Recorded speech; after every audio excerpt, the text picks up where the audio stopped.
Hit it. You're on.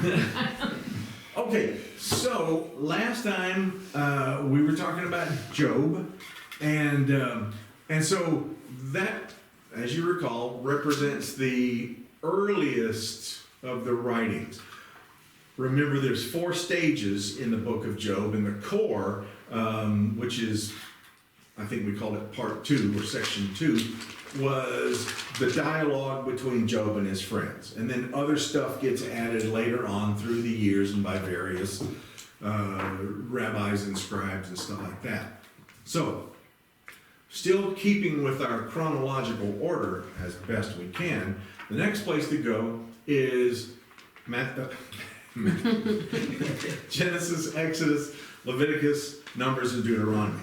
The 5 books of Moses, it's called. I went ahead and wrote the notes out there so I didn't have to get up and get it in the way. The 5 books of Moses. Well, in Judaism, they call those 5 books the Torah, which gets translated as law, but the better translation is teachings, or even tradition. But in academics, we use the Greek phrase Pentateuch, which just means the 5 scrolls. Okay, so we call them the 5 books of Moses, but that's kind of a misleading term. Like I said, the Jewish world refers to those 5 books as Torah, and Torah is better understood as teaching for us. The teachings of the Lord, the teachings of Judaism. And again, in the academic world, in the scholarly world, these 5 books are the 5 scrolls, the Pentateuch. And that's probably how I'll keep referring to it, as that way. That collection gets called the books of Moses. It's only called the books of Moses, we now know, because Moses is the main character. You see him in all those places, in all those books. Yeah, he doesn't show up until Genesis till the very end, but then he's in all of the book of Exodus. He's in all of Deuteronomy. He's in so much of all the rest of them. He's the principal character. It's not because Moses wrote those books. Now, that was the tradition for a long time. That was just the tradition. So it's the question we have is, who wrote the thing? This quest for authorship of the Pentateuch is like a great detective story. I mean, this is fun stuff. And I'm going to spend the whole night talking about this because I'm trying to make one point, which seems like a terrible, terribly bad economy of classroom time, but there really is an important point to be made about all this. So, okay, this long detective story, if we're honest, we've been searching for these answers almost since the Bible was compiled. For a long time, people were asking these questions. Really, before we even had the whole Bible that was given to us in the list of Athanasius, the Bishop of Alexandria, in the year, 387. So he, if you remember in our first class, there were certain questions that were raised from the reading of the text. Remember, we saw certain things that were kind of inconsistent. Was there 7 days of creation? Was there only 1? Well, in Genesis chapter 1, there's 7 days. In Genesis chapter 2, there's only 1 day. Was it 2 by 2 of every animal? Or was it 7 by 7 of the clean and 2 by 2 of the unclean? Yeah, we remember that. Was it Abraham who was trying to deceive the Egyptian Pharaoh by saying that his wife was actually his sister? Or was that Isaac? These are the questions that scholars and really even casual readers have have been asking for a long time. I asked those questions when I was about 7 years old. I got smacked on the head for my trouble. And so I asked those questions in private and started asking people who wouldn't smack me on the head. I couldn't find any. Everybody was willing to take a good whack at me. And so God bless my dad and my mom. They had said early on, look, apparently it's your job to ask the unpopular questions. And so you have to find the unpopular answers. And I'm like, okay, I can do this. I'm your guy. There are certain times in life when people will say, here's what you need to do. And you think, I'm perfectly suited for that. One happened just kind of recently. The pastor over in Whitby, we were talking about the whole issue of SAMs and, ordination and all that stuff. And so she said, we really need you to be a thorn in the side of the ELCA. And I said, I can do it. I'm a great thorn. So I'll try to be careful and circumspect about it, but still, there are certain things that you're just called to do. And looking for these, because I saw that, and because I didn't just read the weekly readings. I went way back before and would read way after what their weekly readings were. And I would see these things like, well, wait a minute. Was that Abraham or was that Isaac who did that? Because it's telling the same story. And how likely is it that they would repeat the same mistake? Okay, maybe they would, but okay. And then you see other things. And yep, it was the Genesis passage of the ark when I went. So I went and asked my dad. Say, hey, Dad, how many animals went on the ark? Well, 2 of every kind. Really? Okay, I'm like 10. And yeah. And he was like, yes, really? And I'm like, well, let me show you this. So I showed him the text and he was like, oh yeah. Well, he was so slick at diverting questions and turning them around. Like one time I said, hey, can you name the days of the week? And he was like, oh yeah, Sunday, Monday, Tuesday, Wednesday, And I was like, really? But the Sabbath is supposed to come last. All right, I didn't know anything about Jewish Sabbath being Saturday and all like that. And Dad goes, oh, really smart guy? Well, here's a scripture. The first shall be last and the last shall be first. Oh, okay. So what I learned through that is you can make the scriptures support anything you want to.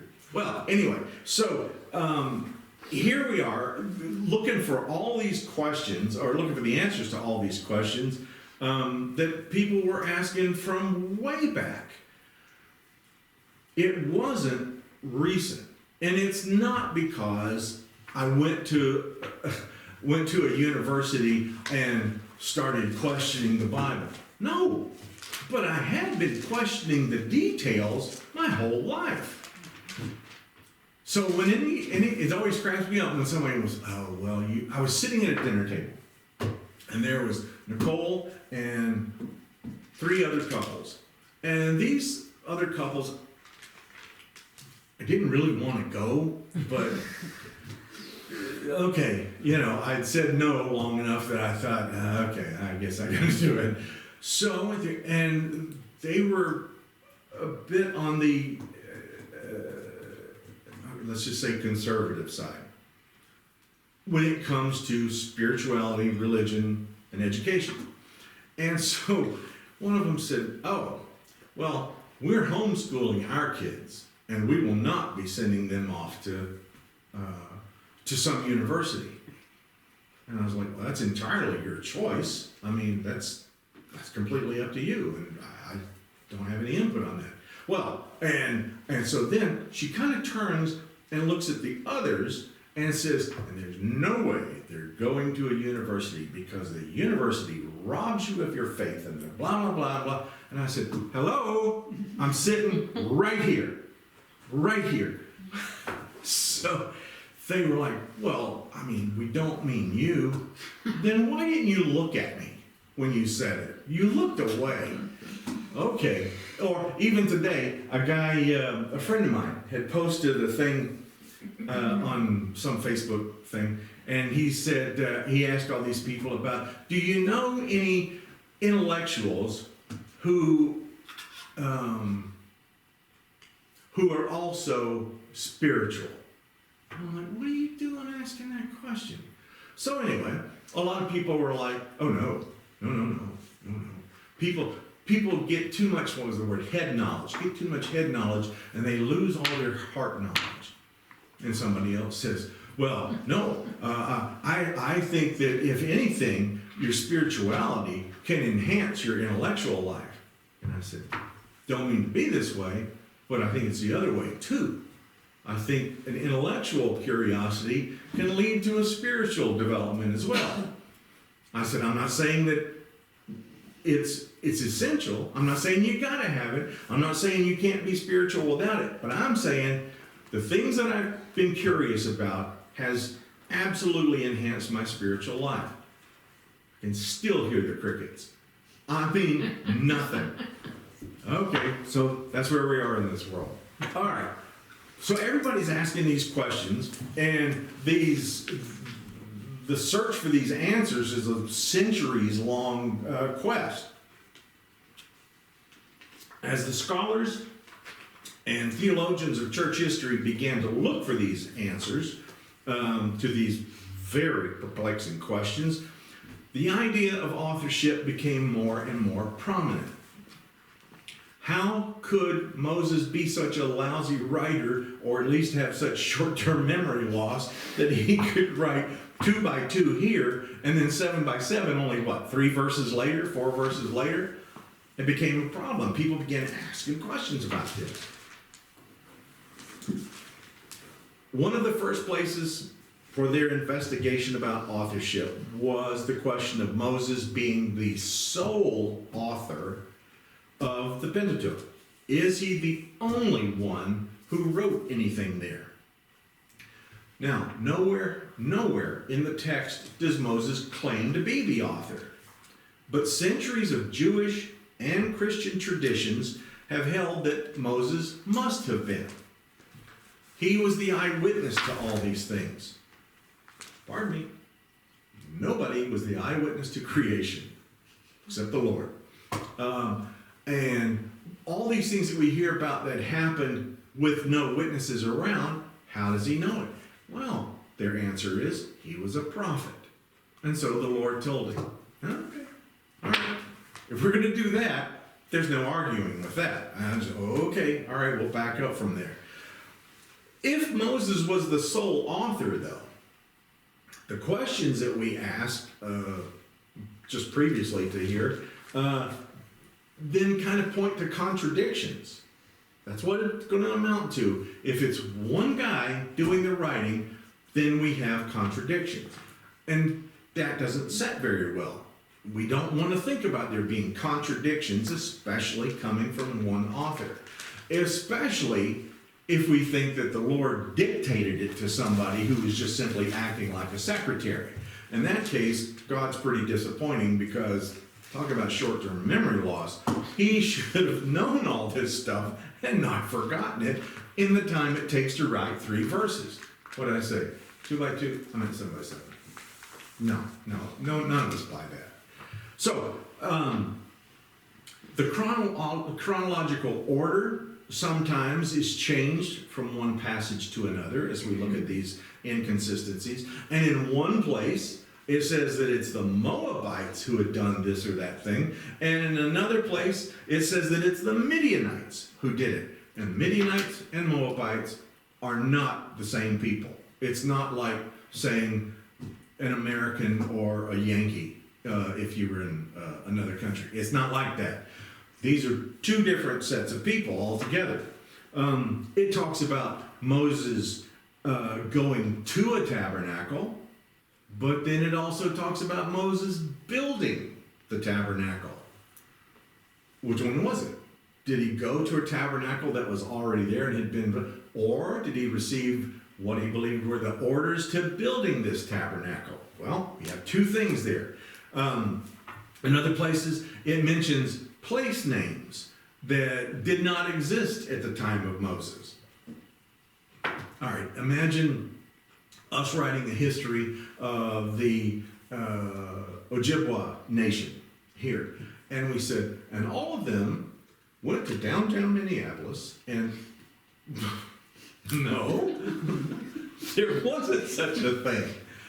Okay, so these places that Moses could not have known or wouldn't have said, and never forget that the Torah records the death of Moses. Got a little bit of a problem with Moses recording his own death. Or we have the great phrases like that Moses was the humblest man on earth.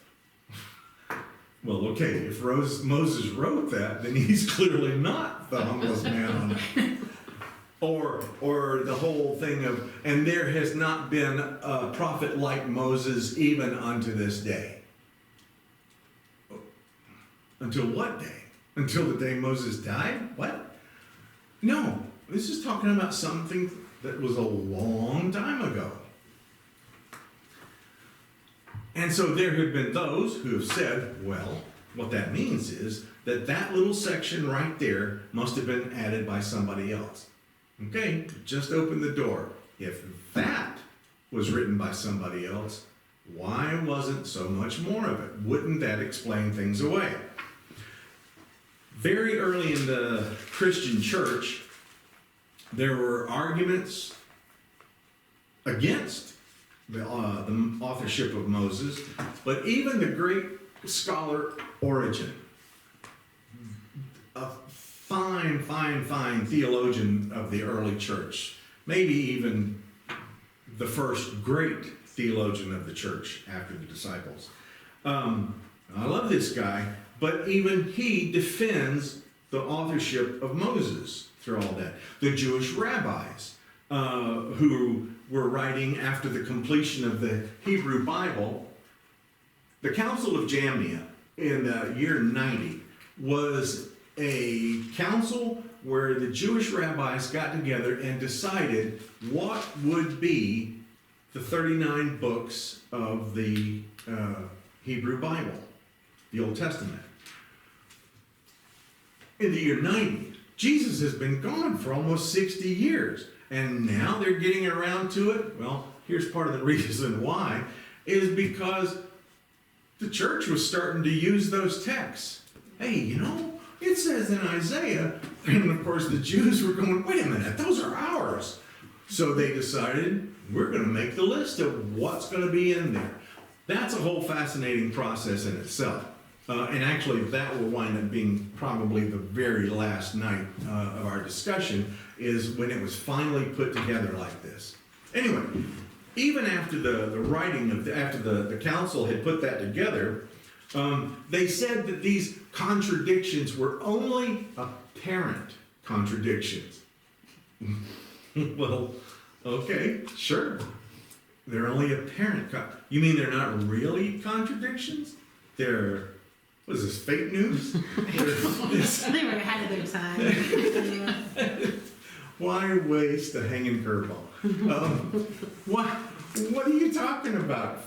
This apparent contradiction. No, these aren't contradictions at all. It's like it's like saying factual errors only appear to be mistaken. Exactly. So here we have it.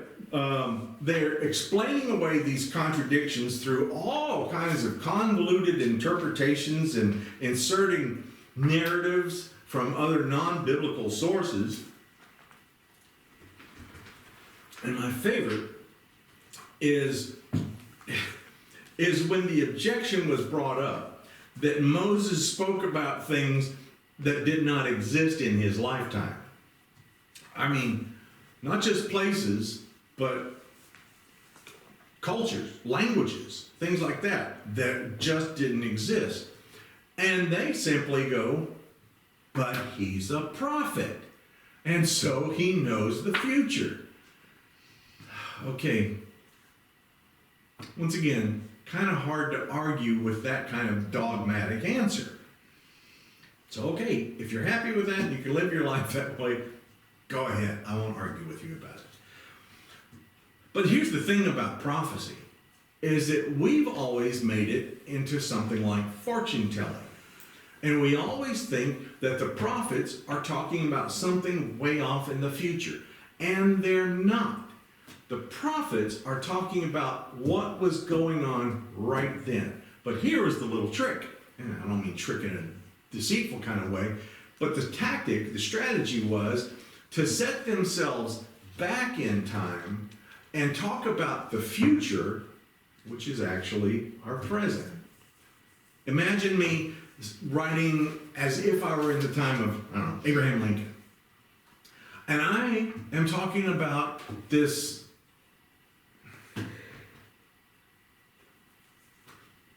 war in the Ukraine.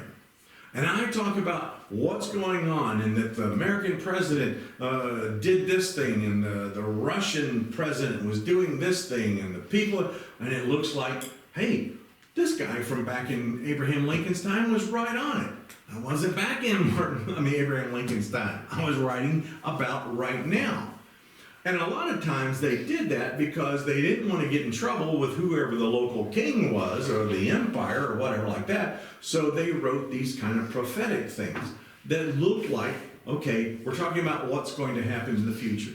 Prophecy has always been about what is going on right now. When you read the prophets, Jeremiah, he's talking about what's happening right now. When they do talk about a future event, it's always couched in the language of if then. If you do this, the Lord says, then I will do that. That's what it looks like. If you're faithful to me, then I will be faithful to you. If you protect the traveler and the orphan and the widow, then I will bless your people. That's the way that kind of stuff was strategized. But anyway, all these excuses and interpretations continued well into the future, into the Middle Ages. But it's also the Middle Ages, which sometimes we sadly refer to as the Dark Ages, but there was a lot of incredible stuff that was going on in that time. During the Middle Ages, they produced these biblical scholars and researchers who began to find new answers to these centuries-old questions. So we wind up having these different stages or phases or parts of interpretations. The investigation, part one. Again, this centuries-long detective story to figure out what's the deal with the Pentateuch. So the first level began with researchers still clinging to this idea that Moses wrote the Pentateuch. All right. Their initial suggestions were simply that a few lines had been inserted into Moses' text. That's what made it look like it was inconsistent. It was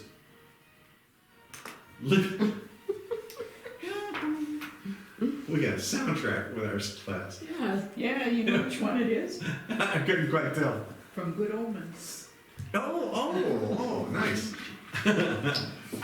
So, they're saying that there were limited insertions in limited places, and that's what made things go wrong. But in the 11th century, this guy, Isaac ibn Yashush, who was a Jewish court physician for the king of Spain, he discovered this list of Edomite kings that appears in Genesis chapter 36 that included names of Edomite kings who were not alive during the time of Moses and wouldn't show up for a long time after.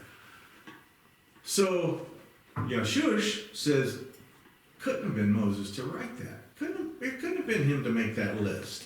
Or are you saying that somebody added to that list later? Again, that's a hard argument to refute. He says, no, this list was written by somebody who lived after the time of Moses. Other textual theorists responded by calling poor Yeshush Isaac the Blunderer. I love Middle Ages names. Not only did we have Pepin the Short, or Philip the Fair, or Charles the Bald, we had Childeric the Stupid, my personal favorite. And Isaac the Blunderer certainly ranks way up there with it. Mostly things like that are left for kings, Ivan the Terrible, like that. Well, and he was called that by the next guy. Where is he? Oh, Abraham Ibn Ezra. Now, Isaac the Blunderer lived in the 11th century, the 1000s. It was the next century when we have Abraham Ibn Ezra, who comes around. And Ibn Ezra said that Isaac's books deserve to be burned. Wow, that's what we're going to do? That's what biblical scholars are going to do? Well, yes, they will. They will not only burn books, they will burn people. And it is a monstrous part of our history. Even with all that, Abraham, Ibn Ezra, carefully suggested that there were some passages that referred to Moses in the third person, that Moses did this, he did that thing, he said this. And he says that must represent, that reflected a time and a place that was different from that of Moses, described places that Moses has never been, but in the end, he winds up falling back to the old position that Moses wrote all of the Pentateuch except for a few select inserted passages. His conclusion was that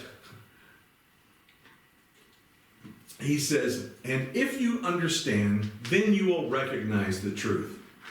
And he who understands will keep silent. Well, okay.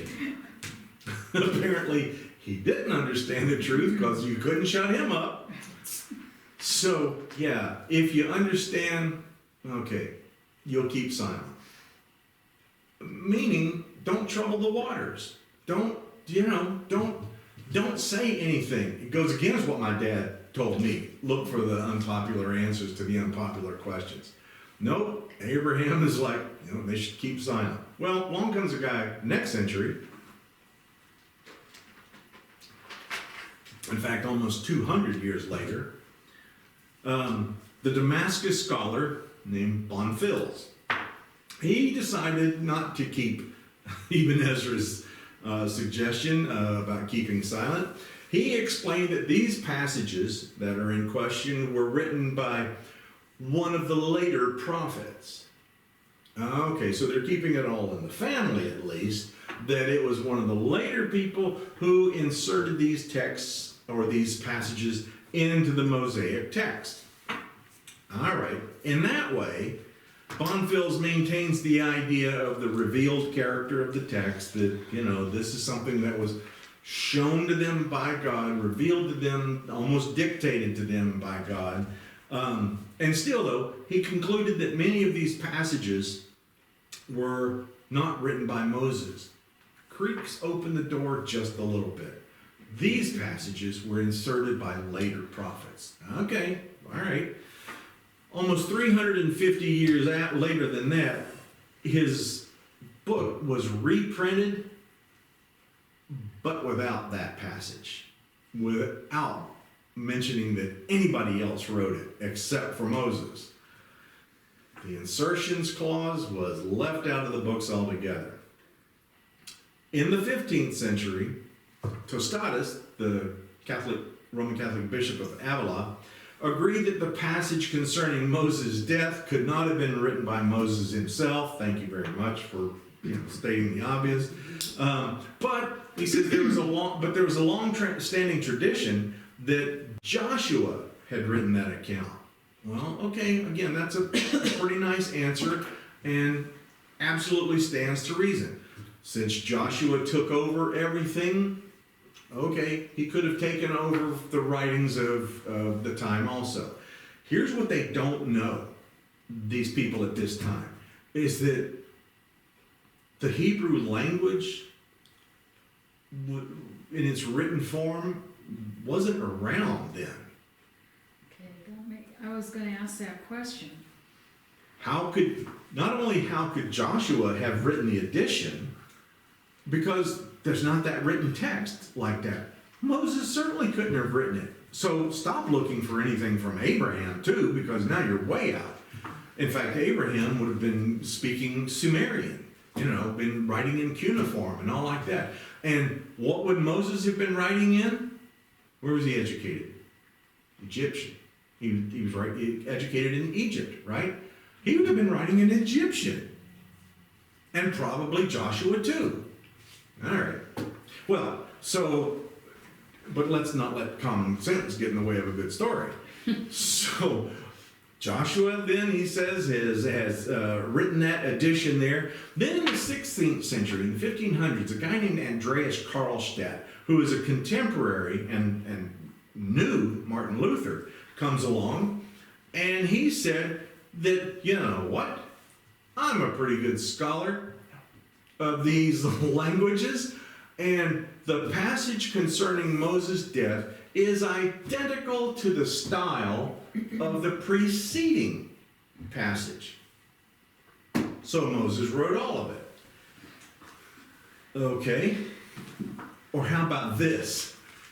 Moses didn't write the death passage, and neither did he write the things that preceded it. So Karlstadt's idea was pretty good, that the style looks still the same. But he's just wrong that it's Moses. Okay, so Karlstadt leaves us there. Then there winds up coming along the second level of investigation. Part 2? Yeah.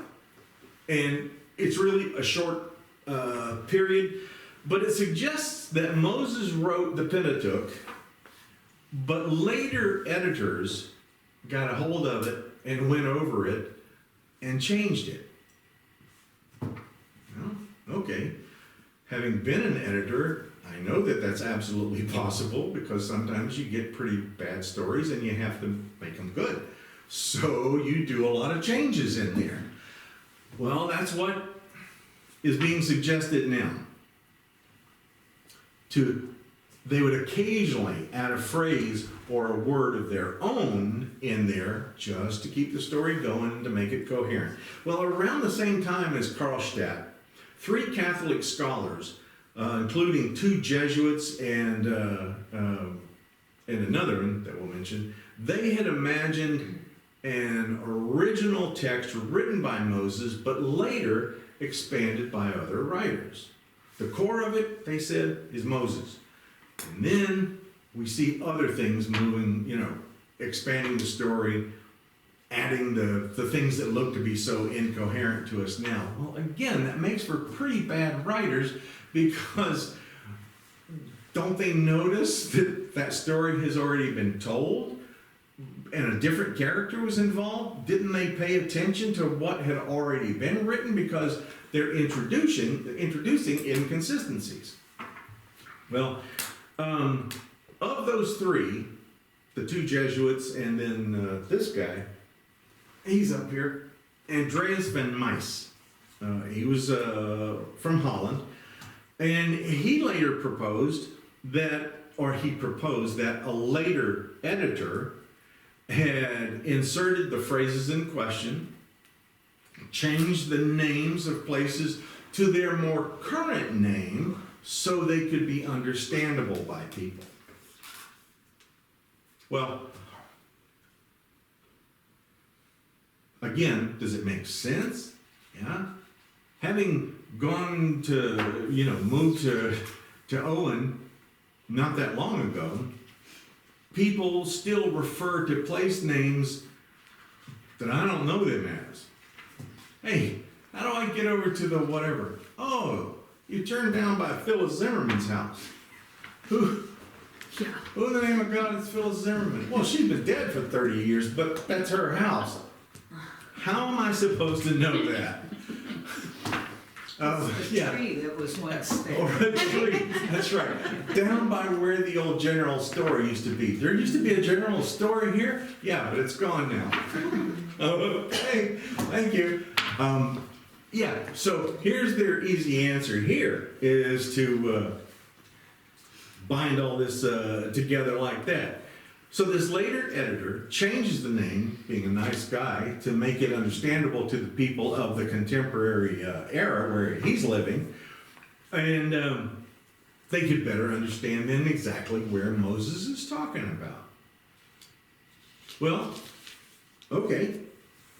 As it turned out, Van Myst's book wound up on the Pope's Index of Prohibited Books, which means, yeah, that's the kiss of death.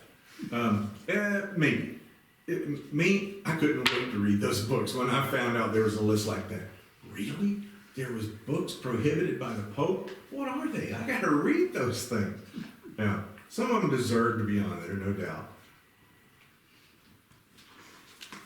But if poor Galileo had his books on there, then, some of them are pretty worth reading.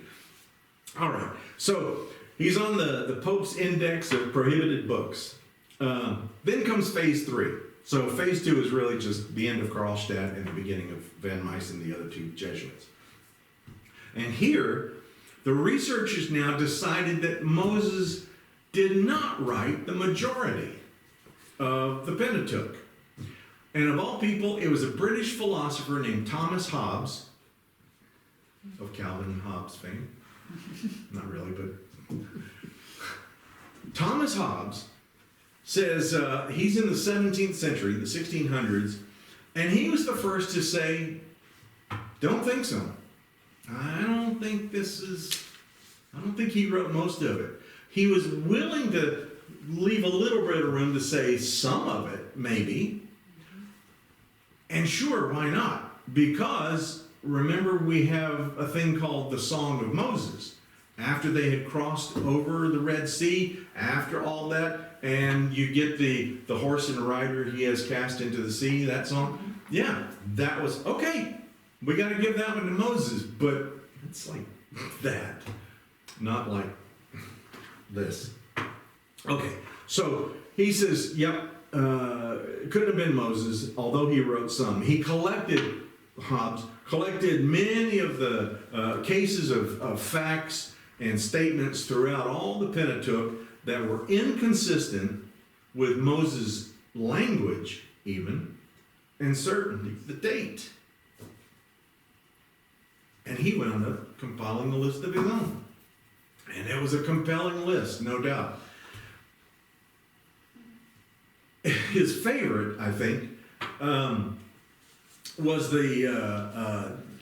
one of the biggest phrases that triggered him was the very one that we talked about, the recurrence of the phrase "to this day."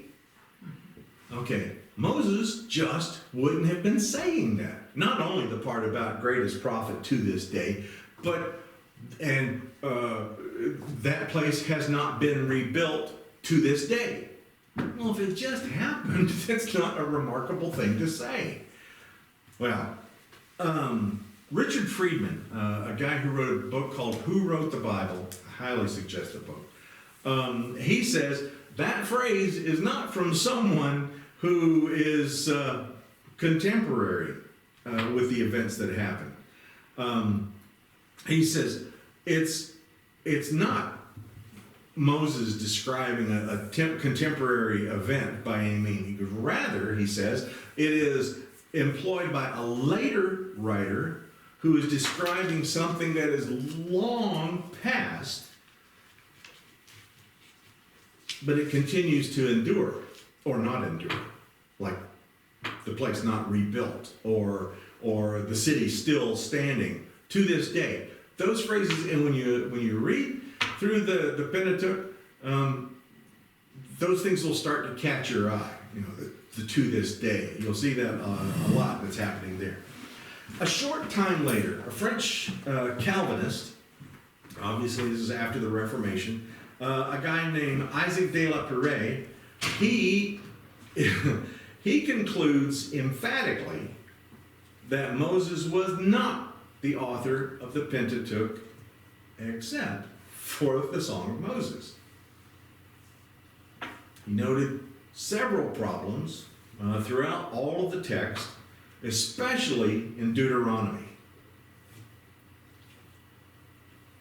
That places Moses in the passages in Deuteronomy places Moses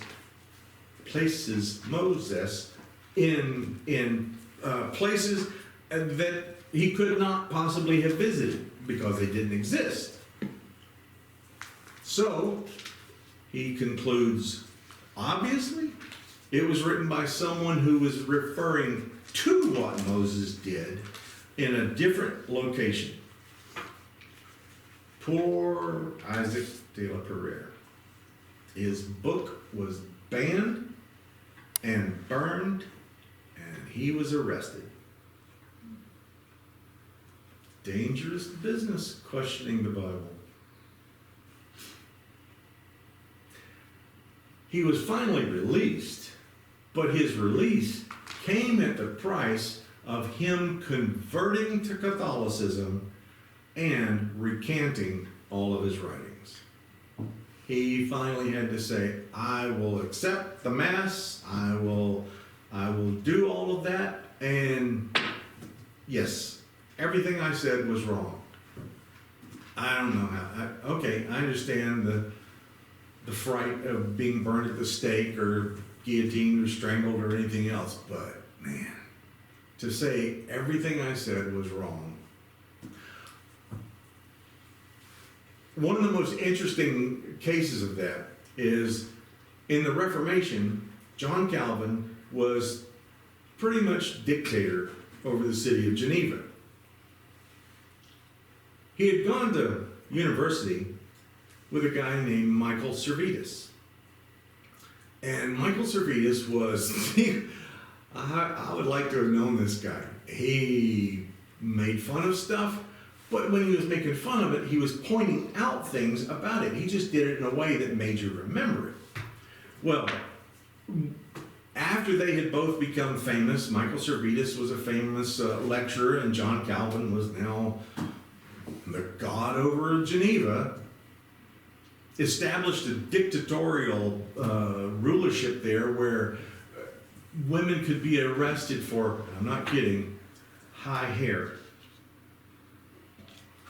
Their hair was stacked up too high. And there were constables who had rulers who would place it on your head, and if your hair was too high, you could be arrested for it.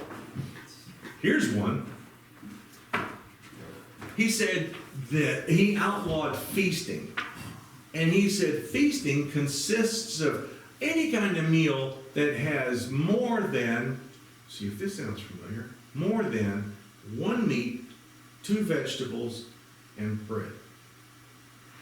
That's exactly what you get if you go into any restaurant and you order the dinner. You're going to get the meat and the 2 vegetables and the bread and a dessert if you're lucky, and maybe a salad beforehand. Yeah, I blame John Calvin for that. We could have been having ham and beef on the plate. And this schmo comes along and says you can't be feasting. He says you can't, you have to be in church. And so these same constables will go around and check the doorknobs on businesses to make sure that you're not at work, but you're at church. And yet, these constables are missing church to make sure you're in church. Yeah. Okay. Yes, you couldn't play cards. You couldn't name your child after a New Testament saint, because that's a Catholic saint. You couldn't say the words requiescat in pace, rest in peace, because that's what Catholics say. He was so anti-Catholic that he just turned Geneva into a concentration camp. I tell you all that to say, this is the guy who despised Michael Servetus. And so he sends a book. He wrote a book called The Institutes of the Christian Religion. All right, right there. Institutes? Really?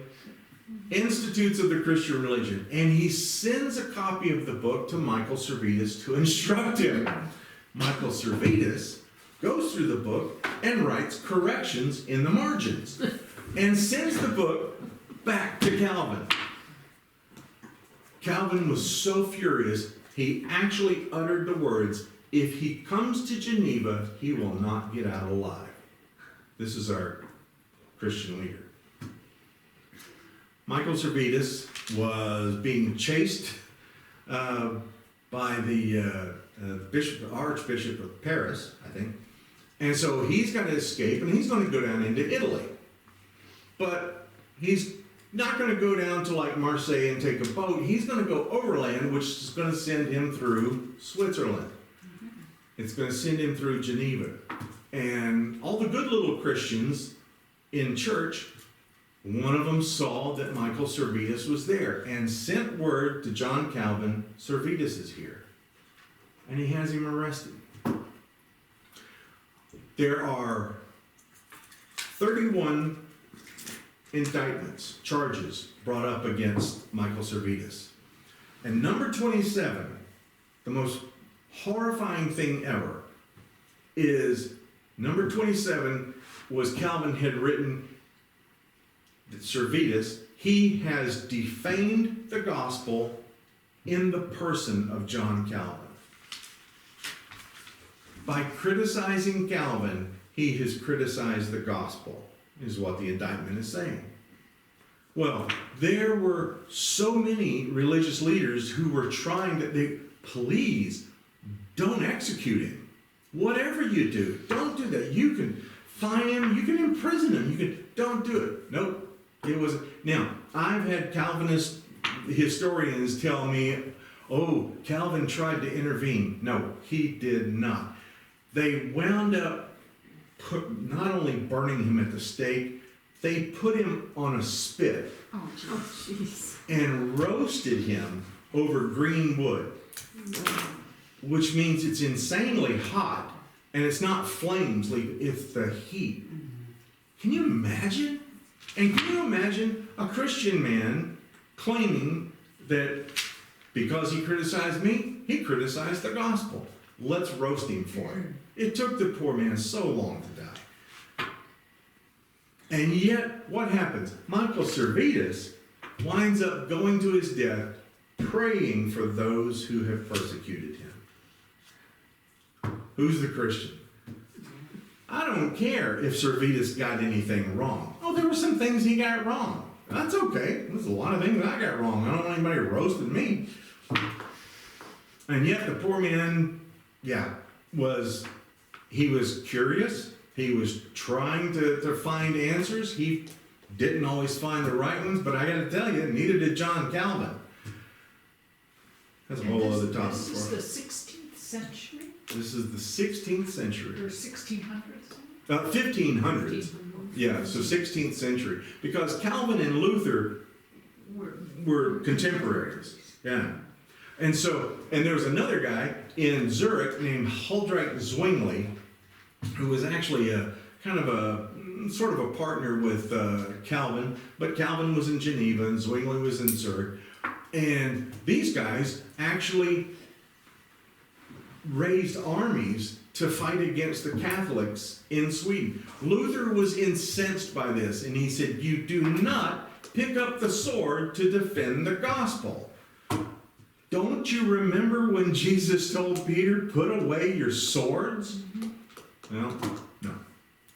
But then in Switzerland, there came about a lot where the Amish and the Mennonite and all. Mhm. Is that a direct correlation with Calvin, like getting away from him? Yeah. Yes. They actually, the Anabaptists, they were known as, there was a offshoot group of them that took over the city of Munster in Germany, and they were very libertine. I mean, they thought rules no longer applied. Morality, rules, nothing. Well, not only did the Catholics come after them, but so did Luther. Luther told the Lutheran princes, yeah, you need to put those people down because they represent anarchy. Okay, they are collectively known as the Anabaptists, but they don't represent all of the Anabaptists. Still, one guy's brother was a part of this group and had actually been killed in these wars of religion. And he decided, he was a Catholic priest, and he decided, yeah, I think everybody's wrong. And so he began writing beautiful theology, and his name was Menno Simons. And the people who began to follow him were called Mennonites. Now, they wound up not wanting to stay too much in Germany, because between the Roman Catholic provinces and the Lutheran provinces, they're not finding anything too hospitable. So they wound up going into Switzerland, and then you wind up having a guy named Ammon, who said, you know what, these Mennonites are just a little too liberal for me. Okay, the Mennonites are liberal. Not a phrase you hear very much. So he decides to break away and form the Amish. So the Amish are actually offspring from the Mennonites, but nobody was happy. So when the Americas are being developed, and now we have the colonies and all that stuff's going on, the Mennonites finally went to the prince of their canton, the principality, and they said, look, we want to go to America. And he goes, okay, on one condition, you never come back. And they said, done. And so all these Mennonites and these Amish wind up coming to the port in Philadelphia, and they're met there by William Penn, the founder of the Pennsylvania colony. And he says, okay, you see all those woods over there, northwest of this city? Yes. On the other side of those woods, that's where you're going to be. And so he gave them hundreds of thousands of acres for them to be able to settle, because Pennsylvania was going to be a place where you could believe anything and you're not going to be troubled. You can be a Catholic, you can be a Lutheran, you can be a Methodist, you can be any of these things. William Penn himself, of course, was a Quaker, and they just believed in, you know what, follow your beliefs, and we'll support you in doing it, even if we don't believe exactly the same thing. So, yeah, so Switzerland is a hotbed for all kinds of activities. But in Switzerland, don't forget, there are three main languages, three official languages in Switzerland: French, Italian, and German. And so there winds up being that kind of a culture clash too, because obviously the Mennonites and those, they speak German. They call it Dutch. You'll hear them referred to it as Pennsylvania Dutch. But the German word for German is Deutsch. D-E-U-T-S-C-H-E. Yeah. And so the Americans who heard them saying it thought they were saying Pennsylvania Dutch. And actually, they were saying they're Pennsylvania Deutsch. So when I was with a friend of mine, a Mennonite friend, and he's got all these kids, and so these kids are saying something, and so one of them said something, and I laughed, and they were like, oh, do you know what I'm talking about? How did you learn Pennsylvania, Mennonite language? Because it's German. It's a funny accent, and, a little bit different, but different dialect. But, yeah, it's, if you know German, you can figure that out. Well, anyway, all these guys then are starting to raise this serious question about who in the world is writing this. And they're coming to the conclusions, at least the researchers are, that it's not Moses. The church wants it to be Moses. John Calvin wants it to be Moses. His successors, they want it Moses. The other groups, Martin Luther himself was like, I always heard it was Moses, and really, does anybody care who wrote it? Because it says the same thing. Well, thank you for showing up with a little bit of common sense, Dr. Luther. Yeah, I mean, yeah, it's a good question, and yeah, it would answer a lot of questions that we have about the Bible, because Luther had just finished translating the Bible into German, and he ran across those very things, and he was like, wait a minute, didn't I just translate this? But it was somebody else at the time, and how in the world? Yeah, so Luther had his own questions about it, but he had other things to worry about, like, invading papal armies and people wanting to burn him at the stake. So if Moses did it, he didn't care. Now, we, at the same time, over in Holland, the philosopher Baruch Spinoza, he had written and published a critical analysis that finally decided not only was it a few isolated cases that could be explained away. It's not that. He says the problems were not scattered and isolated. The problem runs through the whole text. He says it permeates the Pentateuch.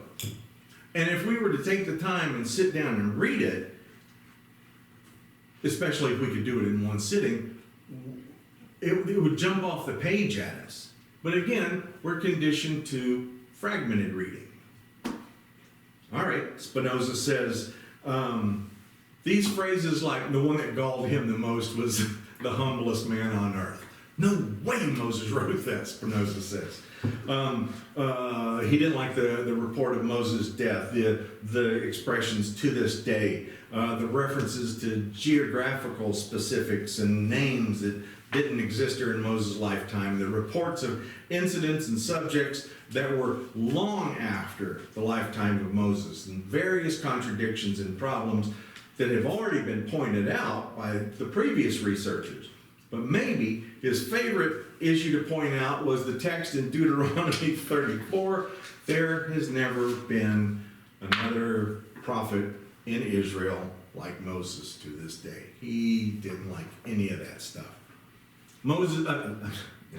Spinoza said that these sound like the words of somebody who's living a long time after Moses, and that had the opportunity to see other prophets. How can you say there's been no prophet like him if Moses is the only prophet around? No, this author has seen other prophets. Some good, some false. He's probably seen the prophets of Baal that Elisha takes on. He's seen these other, maybe he's seen the false prophets who were in the court of the king who were opposing Jeremiah. And so he can say with great authority and great conviction, there hasn't been a prophet like Moses even to this day. Shortly after Spinoza, a guy named Richard Simon. He's a French convert from Protestantism. He had become a Catholic priest, and he actually was writing in opposition to Spinoza. He started off by saying that the core of the Pentateuch was indeed written by Moses.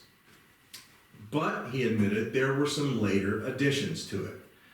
And the additions were from the hands of scribes who had collected them, elaborated on the older texts, and Simon believed that whoever this scribe was a prophet also. Falling back to the old, well, if a prophet does it, then it must be okay. If a prophet makes these corrections, no problem.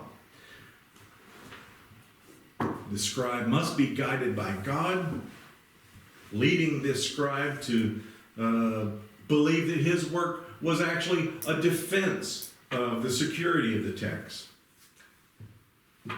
Simon's contemporaries, not so sure. He was attacked by the Catholic clergy and expelled from his religious order for even suggesting that somebody later did it. his books too were placed on the index of prohibited books. Not only that, 40 Protestant writers refuted his work, and of the 1,300 copies of his book that had been printed, all but 6 were burned. Only 6 remained. Glad for it, I mean, because we can read it now, but we can see his arguments and see where, he's trying to defend a position. He's trying to defend Moses, but he's trying not to offend the church, when in fact he winds up doing neither of those things. He doesn't defend Moses, and he definitely ticks off the Catholic Church. A guy named John Hampden, he's up there, I think. He was an English translator, and he had published the English version of Simon's book. And for his trouble, Hampden is put in the Tower of London, locked away. And so in 1688, he winds up recanting and saying, sorry, don't know what I was doing, must have been the devil. No, don't say that. Then you'll really get in trouble. 1688, he's finally released there. But Simon's idea that the authors of the text had gathered together their narrative out of older existing texts, that caught on. That was actually an idea that people went, hey, wait a minute. Yeah, that's the thing. There's a whole bunch of texts. We keep looking for one person to be the author, or even 2 or 3 guys to be the, but what if they're all drawing in a dozen different texts? Well, we know, we can read in the book of 1 Kings, for example, where it talks about books of the history of the kings that existed, and that this text is quoting from them. But we don't have those texts. I hope to God we find them someday, but, anyway. So, now they start looking at things like that, and they're going, whoa, wait a minute, there's a lot going on here now. Now things start getting exciting. The idea that there were many different authors, or at least multiple authors, was incredibly important, because it paves the way to deal with something else that was being noticed. That is the doublet. Okay. The doublet is what happens when you have the same story told twice. And that happens more than you think in the text. Even with our modern translations, we can see that many of the biblical stories appear twice, but sometimes with variations of each other. As we talked about before, we have the 2 accounts of creation. We have the 2 stories of the covenant between God and Abraham. 2 different stories concerning the naming of Abraham's son, Isaac. We have 2 stories of Abraham claiming to a foreign king that his wife was actually his sister. There are 2 stories of Isaac's son, Jacob, making a journey to Mesopotamia, and also 2 stories of the revelation that Jacob receives at Bethel. 2 of each of those, doublets, okay? And there's 2 stories of Moses getting water from a rock called Meribah, and there are more. Of course, those who defend the authorship of Moses were always prepared to say that doublets are complementary to each other, and they're not just repetitive. It takes a second one to really make you understand what the first one said. I mean, how many times, if I'm telling you something, here's what you need to do. You need to go down to the street, and the end of the street, and then you go in there to Rob's second inning, and go in there and get the cheeseburger, because the cheeseburger is the best. Because what you need to do is go down to the end of the street and go into a place called Rob's Extra Innings and go there and get the cheeseburgers, because the cheeseburger's the best. That's just repetitive. That's all it is. It's not helping you. I mean, and you would look at me and go, yeah, got it. Got it the first time. So these these doublets are just terribly repetitive, but not always told exactly the same. The vocabulary is a little bit different. The style is a little bit different. Well, they believed that these stories did not contradict each other, but rather they gave us a lesson through the apparent contradiction. But another clue was uncovered that kind of torpedoed the traditional response. The researchers discovered that in most cases, the two versions referred to God in two different ways, or in different ways. In each of the two versions, in a doublet story, they would refer, one would refer to the deity by the divine name, Yahweh, the YHWH, right? And the other would simply refer to the deity as God, Elohim, usually. And scholars started lining up these stories then and started looking at, okay, so you have this section always uses Yahweh, this category always uses Elohim. These parallel versions then, and each group was almost always consistent about the word or the name. They also discovered that not only were these names that were being used, not only were they consistent, there were other terms and characteristics that would help to identify, or that would appear regularly and fall into one of these two categories, these two different source documents, they were calling them. Some guy winds up looking at this continuous narrative of the Pentateuch, and they started to say, there's some guy, some editor, who has cut all of these stories up, so to speak, and has pieced them back together into a brilliant narrative. Now, I gotta tell you, of all the people in history I'd like to meet, this is the guy. The editor who did that, man, what a creative mind, painstaking. It doesn't upset me what's happened with the Bible, the Pentateuch here. It's absolutely fascinating. And what it's telling us is that look how the stories are being told hundreds of years apart from each other, and in different geographical locations, and in different theological understandings too. One of them is calling God by God's name, Yahweh, Jehovah. The other is simply referring to God. All right. So this editor pieces them back together into the continuous narrative of the 5 books of Moses, right? Did Moses write both sets of narratives? No. These are multiple sources now. And it was this that winds up catapulting us into the next stage of research and discovery. And in this stage, stage 4, we start pulling the threads of the tapestry of this these source documents.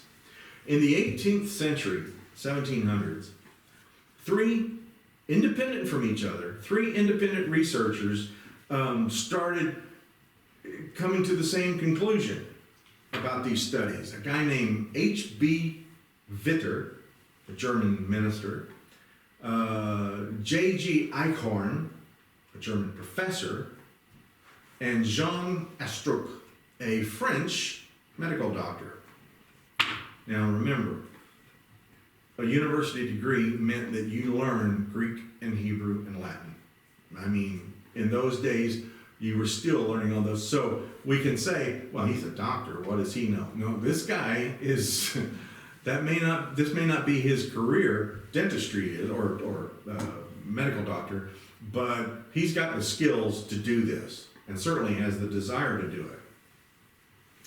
All of them arrived at almost exactly the same conclusions, and that is that it was initially thought that one of the two sources in the book of Genesis was indeed an ancient text that Moses used as a source. This is the beginnings of the idea. And then the other versions that we see of the stories were Moses' own writings. Okay, fair enough start, because you're admitting at least multiple sources here. And Moses then described all the events in his own words. But it was later then believed that both versions of the stories were old source documents that Moses had used. They're still trying to give Moses credit. Moses had used in trying to make his own work. Finally, it was decided that both of these stories came from sources who lived after Moses. Part of it is the language, because they were writing in a language Moses could not have known. Of course, there were those who stepped up and said, well, maybe this is a translation. Oh, what? Okay, now it's getting tiresome. Now you're just trying to hold on to a position. Well, so these guys, so as you can see through the whole stage of these processes, they are now attributing less and less authorship to Moses himself. And at the beginning of the 1800s, the two ideas had finally formalized into what they called the two-source hypothesis. They started calling it the J source and the E source. J, because the Germans wouldn't write Yahweh with a Y, they would write it with a J. And Elohim, so the one using Yahweh is called J, the one who uses Elohim, or God, is called E. So in the early 1800s, they're saying, we've got a two-source hypothesis here. Not bad. But now it starts to be expanded. Scholars and researchers discovered that there were not only two major source documents in the Pentateuch after all. It was starting to look more like four. Two scholars discovered that in the first four books of the Bible, Genesis, Exodus, Leviticus, Numbers, that there were not only doublets, there were triplets. And you can see them. There are 3 times when these stories occur. This, plus there are contradictions and language characteristics that convinced that these two scholars that they had found indeed a third source within the Pentateuch. Then along comes a young German scholar named W.M.L. de Wet. I guess technically de Wette. In his doctoral dissertation, okay, he doesn't have a career torpedo. He doesn't have anything to lose. So in his dissertation, he writes this idea of something that he said something is very different about the book of Deuteronomy. He says Deuteronomy doesn't belong to J or E or even the third source that is starting to be identified. The language is quite different from the other 4 books. Deuteronomy stands alone. None of the 3 old source documents appeared to continue into the book of Deuteronomy. De Wette proposed that Deuteronomy was a separate 4th document. Oh man, he was right. So not only do we have J and E and the third source, that we'll talk about later, now we have another source called D, the Deuteronomist.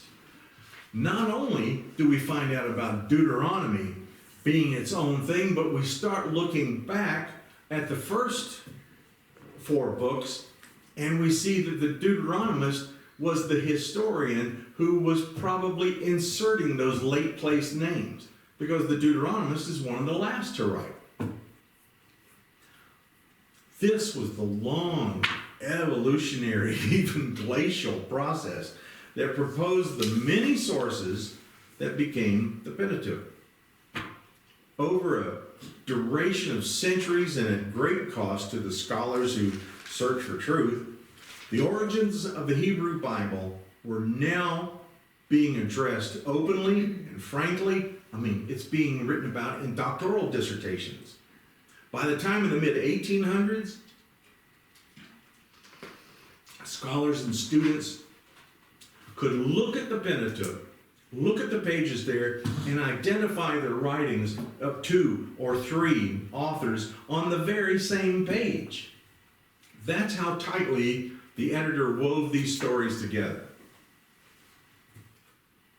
Not only the authors, there's also clearly the work of that editor that we're talking about. He'll wind up with his own initial. It'll be called R, the redactor editor. I mean, they couldn't use E for editor because you already had that for element. So he's the redactor, R. This, like I said, this is the guy I want to meet someday.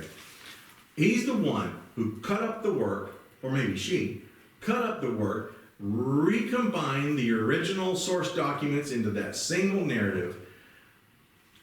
Now the case is laid out before scholars. These are the rules. This is what we're looking for. And at this point, as Sherlock Holmes would say, Watson, the game's afoot. And in the next decades, well, in the decades of the mid-1800s, there will come a guy, and this guy is one of the most incredible figures in biblical scholarship, a guy named Julius Wellhausen, who will say, I know who they are. And he'll be right. We'll find out that he still only had part of the picture. And there will be not only J and E and D and another one called P, but there will be J1 and J2 and E1 and E2 and P1, 2, 3, and 4. Yeah, it just keeps, because we keep getting better at it. And so this was the one point I'm trying to make here, is that this is not the product of modern or postmodern or deconstructionist theories of the Bible. These are questions that we've been asking from the beginning. From the beginning of having the Bible, we started saying, something doesn't look quite right. It's not that we're trying to get rid of the Bible. God forbid. I mean, it's wonderful. And it tells us what we need to know. But it also helps to find out, hey, wait a minute. These aren't really inconsistencies. They may be contradictions. But that's because this guy is writing from the South Kingdom around the year 850 BC. And this one is writing from the North Kingdom about the year 750 BC. And this one is writing in exile in Babylon. And it all started coming together because of the destruction of Jerusalem under Nebuchadnezzar. Because he came along, he started carting off people off to Babylonian captivity, leaving the walls of Jerusalem torn down. The temple was destroyed. And the people, I mean, as the prophets tell us, there were sheep that were just roaming through the streets and empty houses of Jerusalem. And so what happened is that the people who are in exile, they think it's the end of their world. They think there's nothing to go back to. Our city is destroyed. Our temple is destroyed. And they started to say, how are we going to secure our future? How are people going to know who we are? How are we going to know who we are if somebody doesn't start writing this stuff down? And that's when the greatest outpouring of writing occurred, is in exile. They started not only doing the writing, but they started the collecting. We have to keep these documents before it too gets destroyed. Now, well, that's our introduction to the Pentateuch. Wow.